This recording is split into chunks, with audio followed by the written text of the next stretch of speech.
Assalamualaikum nunggu abang. Ne sampokan sa seluruh Aceh. Seluruh Aceh ni BTN ni imbaukan je seluruh Aceh yang dipegat surat kabarnya ni pegah akan dicek COVID-19 di Aceh gratis secara gratis. Baik nebi ne pegah sa seluruh Aceh nebi impu ne peik ju masabahnya ne viralkan. Ne pegah saat contoh lagi kejadian di Itali, Melaya kai depu mendum. Di Itali pun hana kenang nyan.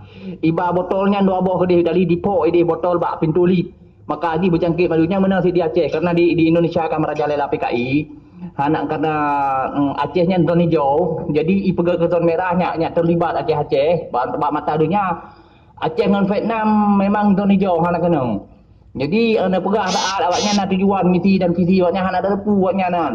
Jadi ya cek gratis hana kenang tu kak ya ipegah kenang lewatnya ipurusak Aceh. Ya ataupun itu betul-betul ipu kenang di iba botolnya disuntik kiban ibu bak alat-alatnya ndek mandum.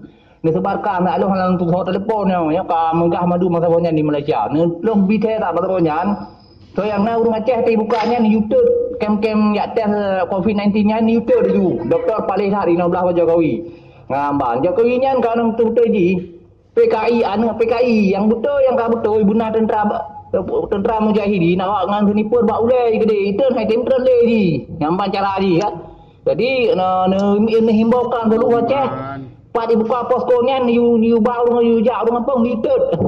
Mbak ngitet dari baik pegang mama dia Aceh. Dia Aceh kan PKI.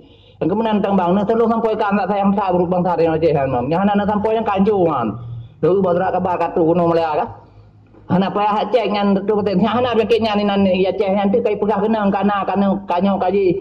Paling tak wayan misi dan visi wayan terjual ni nama terjual ni namanya. Nya PKI wanyan. Kalau lu pegang ni Long hana mau partai awak kah kamu partai kan partai juga tapi nya kata Jokowi nya PKI kalau lu ke awaknya di kampung. Yang kemenang mendambang